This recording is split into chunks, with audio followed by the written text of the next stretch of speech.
اور اس کے ساتھ پھر آیا رب العالمین. رب کیا ہے؟ رب وہ ہے جو ذرے کو یعنی خاک کو کمال کے اندر بدلنے کی صلاحیت کرتا ہے. رب کے لیے جو صفات کی ضرورت ہوتی ہے وہ ہوتی ہیں خالق، مالک، رازق اور مدبر. اور اللہ رب العزت کی ہستی کے اندر یہ چاروں صفات موجود ہیں. یعنی اللہ تعالیٰ خالق بھی ہے. کائنات کی کوئی بھی چیز چاہے وہ انسان یہ دعویٰ کرے کہ آج میں نے یہ بنا لی، تو وہ اس کو یہ نہیں کہیں گے اس نے یہ تخلیق کی ہے، بلکہ اس نے یہ کہیں گے یا تو دریافت کی ہے یا ایجاد کی ہے. اس کے لیے تخلیق کا لفظ آئے گا تو اس کے پیچھے جو کمپوننٹس سارے کے سارے موجود ہوں گے وہ اللہ رب العزت نے ہی کائنات کے اندر موجود رکھے ہیں. انہی کمپوننٹس کے تھرو اس نے چیز کو بنایا ہے. پھر ہے اللہ مالک. سانس جو ہے، جو ہماری آ رہی ہے، جو ہماری سانس جا رہی ہے، اس کے اوپر مکمل طور پر اختیار اللہ رب العزت کا ہے. ہمیں پتہ نہیں ہے کہ ہم کہاں سے پیدا ہو کر آئے اور ہماری منتقلی جو ہونی ہے جسے ہم انتقال کہتے ہیں وہ کہاں کی طرف ہونی ہے. یعنی ہم جہاں سے آئے نہ تو ہماری اپنی مرضی تھی کہ ہم نے پیدا ہونا ہے، کہ کس جگہ ہونا ہے، کیسے ہونا ہے، اور کن لوگوں کے درمیان ہم نے پیدا ہونا ہے، اور نہ ہی آگے جب ہمارا سانس کا وقت جو ہماری مدت مہلت جو اللہ رب العزت نے رکھی ہے وہ جب ختم ہوگی تو ہمیں کہاں جانا ہے. تو وہ مالک ہے ہر چیز کا. آپ یہ سوچ رہے ہوتے ہیں کہ ویدر جو ہے وہ ایک دم سے چینج ہو رہا ہے اور اب جو ہے نا وہ بارش آئے گی، لیکن ایک دم سے دھوپ نکل آتی ہے، کیونکہ جو کنٹرول ہے نا، مدبر جو ہے وہ پورا کنٹرول جس کے ہاتھ کے اندر ہے وہ اللہ رب العزت کی ذات ہے. پھر فرمایا عالمین کا وہ رب ہے. عالمین کا رب، عالمین اٹ سیلف جو ہے وہ عالم کی جمع ہے. اچھا، عالمین ہو گئی سپرلیٹو ڈگری، اور پھر عالم ہو گیا کیا کہتے ہیں جہان. جہان کیا ہوا کہ جہان اس چیز کو کہتے ہیں کہ جیسے آپ نے کوئی چیز دیکھی اور آپ نے کہا کہ نہیں اس کی تو پوری کی پوری فیملی ہوگی ایک لمبی چوڑی. جیسے انسانوں کا جہان الگ ہے، جنوں کا جہان الگ ہے، پرندوں کا الگ ہے، پودوں کا الگ ہے، حشرات کا الگ ہے، اور اس کے علاوہ جو آپ آبی مخلوق دیکھتے ہیں ان کا الگ ہے. اس کے علاوہ جو ہے ہوائیں ہیں ان کا الگ ہے، بادلوں کا الگ ہے، پہاڑوں کا الگ ہے، آبشاروں کا الگ ہے. یعنی ہر چیز جو ذرہ ذرہ آپ دیکھ رہے ہیں اس میں تمام تر چیزوں کا جو ہے وہ عالم ہے ایک مکمل طور پر. اچھا، عالم کیسے ہوا کہ ہم اگر انسانوں کا نظام اگر دیکھتے ہیں تو لازمی کھانے پینے، پہننے اوڑھنے، باتھ روم جانے، اس کے علاوہ افزائش نسل جو ہو رہی ہے وہ، پھر مرنا، پھر اس کے بعد تدفین، اور یہ کیا ہے، یہ ایک چین جو چلی آ رہی ہے، یہ ایک عالم ہے نا کہ اس کے اندر انسانوں کے ساتھ ایسے ہوتا ہے. بالکل اسی طریقے سے جانداروں کے ساتھ بھی کچھ اسی طریقے سے ہوتا ہے. پھر جنوں کی فیملیز بھی کچھ نہ کچھ کرتی رہتی ہوں گی. پھر پودوں کے اندر بھی ساتھ میں جوڑے ہوئے کہ اس طریقے سے کہا جاتا ہے پپیتے اور کھجور کو ساتھ نہ لگایا جائے تو کھجور نہیں ہوتی، یعنی کہ جوڑے کے فارم میں ہوتا ہے. یعنی ہر چیز کو جو اللہ تعالیٰ نے بنایا وہ ایک خاص ترتیب سے چیزیں جو ہیں وہ چل رہی ہیں. اب جو وہ ترتیب چل رہی ہے تو وہ ایک عالم کو تخلیق کرتی ہے. تو فرمایا گیا الحمدللہ رب العالمین، کہ تعریف کس کے لیے ہے؟ جو جہانوں کا پالنے والا ہے. اب ہے کوئی ایسا جو کہ تمام جہانوں کو پال سکے؟ یہاں تو ایک فیملی کو پالنا بعض اوقات جو ہے وہ مشکل ہو جاتا ہے کہ افراد زیادہ ہیں یا کوئی بھی چیز ہے یا کوئی بھی سرکمسٹانسز ایسے آ گئے جس کے لیے کرنا. تو رب کی تعریف سب سے بڑی کیا ہے کہ وہ جہان کو پالنے والا ہے، کہ وہ جہان جو ہے وہ ایک جہان نہیں ہے بلکہ بہت سارے جہان ہیں. اور پھر کہا گیا کہ وہ ان سب کو پالنے والا ہے. پھر فرمایا گیا الرحمن، بہت مہربان ہے، الرحیم، بار بار رحم کرنے والا ہے. اچھا، الرحمن جو ہے وہ عربی لغت کے حساب سے جو وزن ہے اس کا وہ فعلان پہ ہے. آپ کو یہ چیز ابھی نہیں سمجھ آئے گی لیکن یہ اس لیے بتا رہی ہوں کہ جس طریقے سے ہمارے پاس انگلش میں ایڈجیکٹو جب ہم پڑھتے ہیں جسے اسم صفت کہتے ہیں، اس میں سپرلیٹو ڈگریز ہوتی ہیں نا، جیسے گڈ، بیٹر، بیسٹ ہو گیا. اسی طریقے سے آپ کوئی بھی ڈگری بنا لیں جو کہ سپرلیٹو تک آپ کو لے کر جاتی ہے. تو اسی طریقے سے یہ فعلان کے وزن پہ ہے، جس کا مطلب ہے بہت زیادہ مہربان، اتنا مہربان کہ حد درجہ. اسی طریقے سے الرحیم جو ہے وہ فعیل کے وزن پر ہے، وہ بھی سپرلیٹو ڈگری ہے جس میں کہا گیا بہت زیادہ مہربانی کرنے والا، کرم کرنے والا، نوازش کرنے والا. مراد کیا ہوئی کہ دونوں کے دونوں مبالغے کے صیغے ہیں. مبالغہ کا مطلب یہاں پہ میں ایگزیجریٹ کا لفظ اس لیے نہیں استعمال کروں گی کہ اللہ تبارک و تعالیٰ کی شان کے لیے ہر وہ چیز ہے جس کو شاید ہم بیان بھی نہیں کر سکتے، اس لیے کہ لیس کمثلہ شیء، کہ اس کے جیسی تو کوئی چیز ہی نہیں.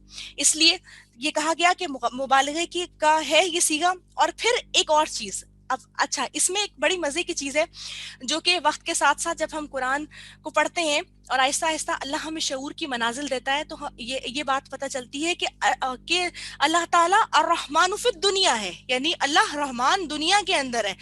رحمان کیا کہ جو بڑی بڑی چیزیں آپ کو دیے چلے جا رہا ہے، جن کے لیے بعض اوقات جو ہے وہ ہم حیثیت بھی نہیں رکھتے بالکل بھی، لیکن کیا ہے وہ دے رہا ہے، کیا صحت عطا فرما رہا ہے، کھانے پینے کو دے رہا ہے، پہننے کو دے رہا ہے. اس کے علاوہ اللہ تعالیٰ نماز کی توفیق عطا فرما رہا ہے. اس کے علاوہ اللہ تعالیٰ نے ہدایت کا راستہ عطا فرما رکھا ہے جس کے لیے آگے ہم الحمدللہ دعا کر رہے ہیں اہدنا الصراط المستقیم.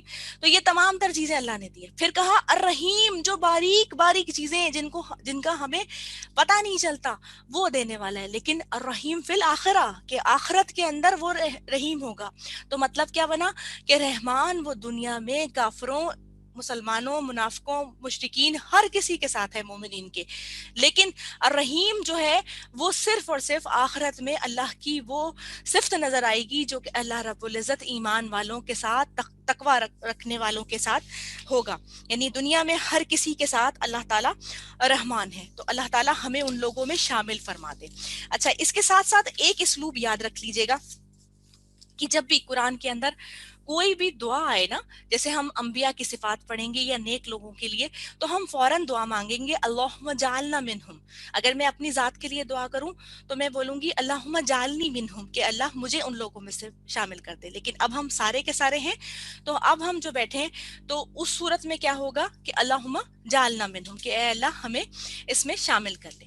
اور جب ہم بات کریں گے کہ اے اللہ ہمیں نہ ان لوگوں میں شامل فرما، ہمیں معافی دے دے، تو ہم جو ہے اللہم اجرنا من النار بھی پڑھیں گے، آپ بھی ساتھ ساتھ پڑھیے گا. اور اللہم لا تجعلنا منہم ہم یہ پڑھیں گے کہ اے اللہ ہمیں ان لوگوں میں شامل نہ کیجیے. یہ قرآن کا اسلوب ہوتا ہے جس میں ہر آیت کا جواب دینے سے کیا ہوتا ہے، فرشتے جو ہر وقت ہمارے ارد گرد موجود ہوئے وہ کیا کہتے ہیں، وہ اس چیز کو لکھ لیتے ہیں. اور یہ گواہیاں جو چھوٹی چھوٹی اثرات ہم چھوڑ رہے ہیں، یہی ہمارے لیے آخرت میں ہمارے کام آنے والے ہیں. اور پھر فرمایا اللہ رب العزت نے الرحمن الرحیم کے بعد کہ مالکی یوم الدین، مالک ہے یوم الدین، دن بدلے کے، یعنی بدلے کے دن کا مالک ہے. بدلے کا دن کیا؟ وہ دن جس دن اللہ رب العزت جزا اور سزا کا فیصلہ فرمائے گا. وہ فیصلہ جس کے لیے دنیا کے اندر انسان کو کرنے کے لیے امتحان گاہ میں بھیج دیا گیا. سلیبس کیا دیا؟ قرآن الحکیم کی فارم میں دے دیا. ٹیچر کون سے دیے؟ امام الرسول محمد صلی اللہ علیہ وسلم، امام الانبیاء صلی اللہ علیہ وسلم. انہوں نے سب سے بہترین جو نبی تھے ان کو ہماری طرف مبعوث فرمایا. اس کی بہت بڑی احسان اللہ رب العزت کا ہماری ذات پر. تو پھر وہ ہمارے ٹیچر ہوئے اور قرآن ہمارا بہترین طور پر سلیبس ہو گیا. اور یہ وہ دن ہے کہ جس دن اللہ تعالیٰ فرمائے گا لا من الملک اليوم، کہ آج بادشاہت کس کی ہے؟ اور پھر اللہ خود جواب دے گا للہ الواحد القہار، اللہ واحد اور اکیلے اور زبردست کی. اچھا اب ساری چیزیں ہیں، دنیا میں بڑے آرام سے رہ رہے ہیں، سب کچھ تو مل رہا ہے ہمیں یہاں کھانے پینے کے لیے. اب روزے جزا کی ضرورت کیوں ہے؟